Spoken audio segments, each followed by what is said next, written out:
কমলো জ্বালানি তেলের দাম, লিটারে ৬ টাকা কমেছে অকটেন ও পেট্রোল, ডিজেল ১০৫ টাকা ২৫ পয়সা নির্ধারণ। মধ্যরাতে কার্যকর নতুন দর, স্বাগত জানালেন সাধারণ মানুষ। অন্তর্বর্তী সরকারকে আন্তরিক ধন্যবাদ।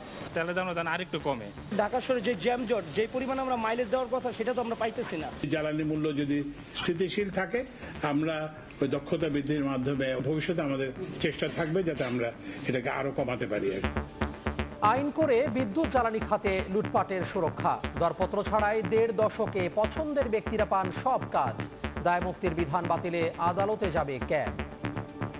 নিজস্ব লোককে পাওয়ার প্ল্যান্টগুলো করার সুবিধা দিয়েছে, আর যেহেতু তাদের কাছে আইন ছিল, তারা একটার পর একটা পাওয়ার প্ল্যান্ট করে গেছে, তাদেরকে বাধা দেওয়ার কোনো লোক ছিল না।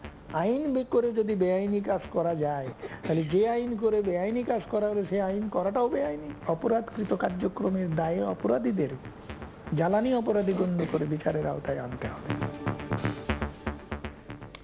দেখছিলেন প্রধান শিরোনাম।